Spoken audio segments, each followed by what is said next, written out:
My immediate goal for the Ole Hickory is to try just everything I can think of, and today is no exception. I'm going to be doing beef plate ribs, the Dino ribs. Looking forward to that. First, I want to thank a few people for more car tags, more car plates. Over here, I've got an Arkansas plate that Alicia Davidson sent me. She's a long-time subscriber of me. She sent that out last week. And down here, this looks like a motorcycle plate out of Ohio.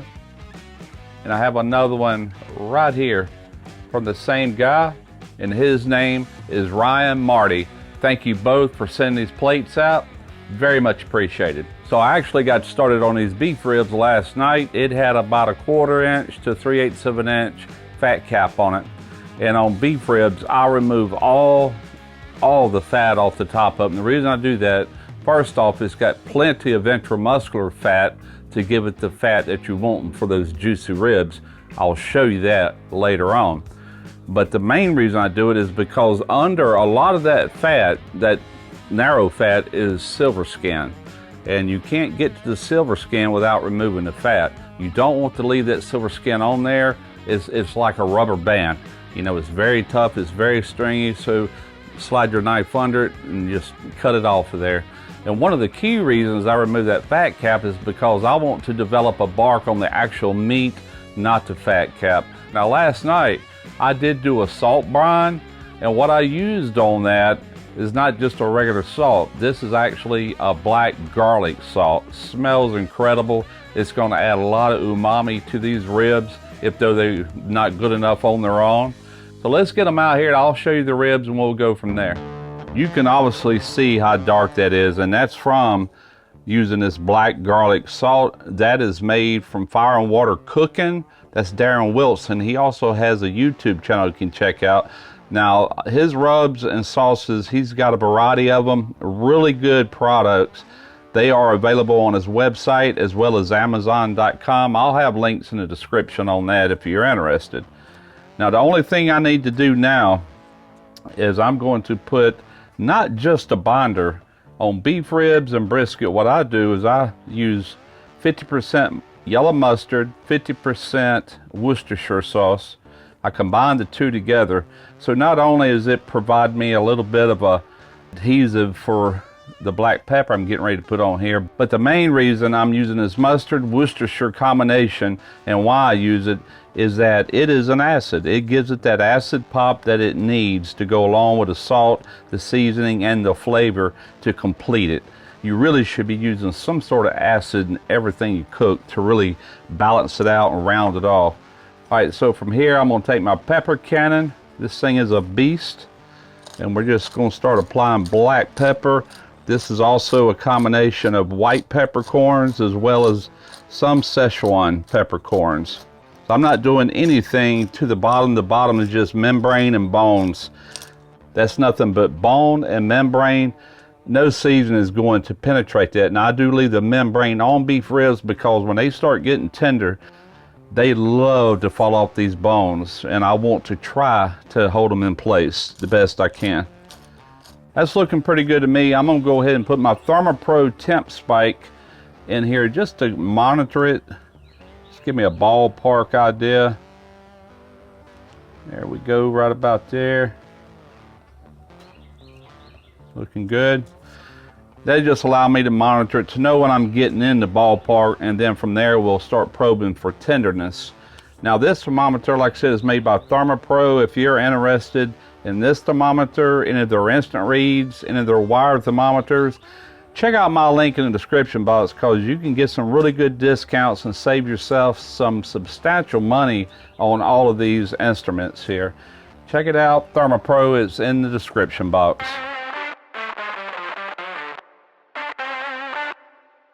All right, we are up to heat, so place her dead center here.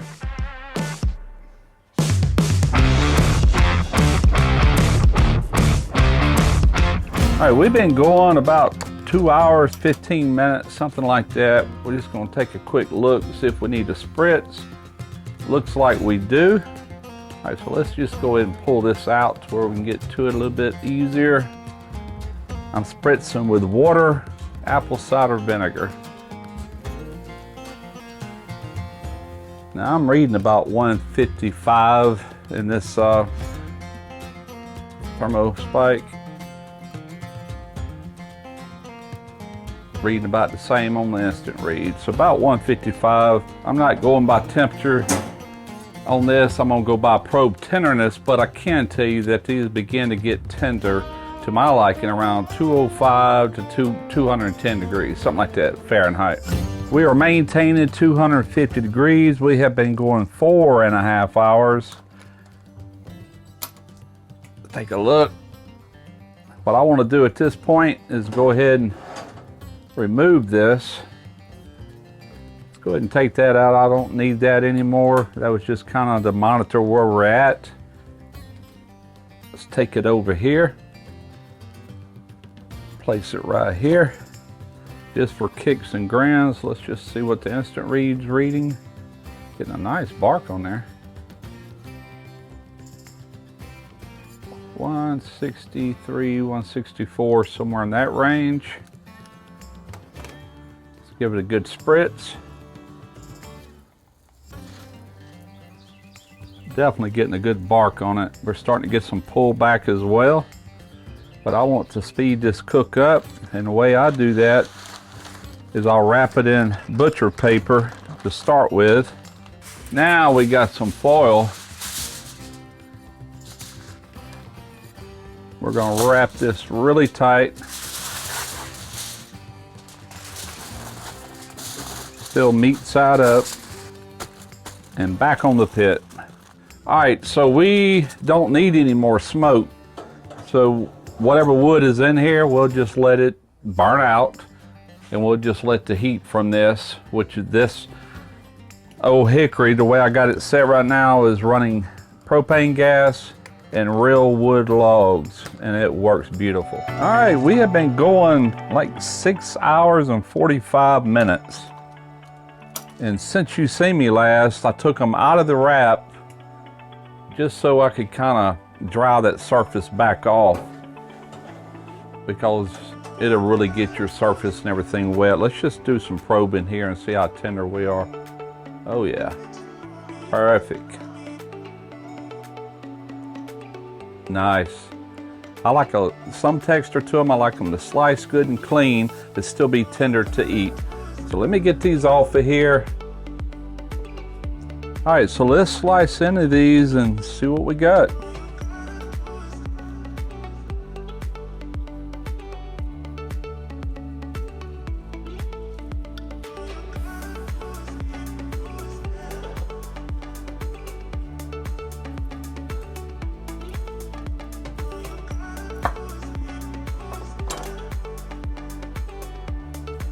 Ooh, yes, look at that. I normally don't squeeze my meat, but I just got to show you that juice on there. Now that's a lot of meat on that rib, so naturally I would probably cut it off the bone and then cut this in half again. There we go right there. Let's just sample this and see how we done here. Just a little piece. Well, I'm loving the bark. I'm gonna tell you something about these ribs. If you're in the Ocean Springs or Biloxi area, go check out Four Bulls. They don't advertise this as dry aged beef, but they do in fact hold and dry age this for like 2 weeks. And you can tell by that deep red color, you really can't even see a smoke ring because the meat's that color pretty much all the way through. Here we go.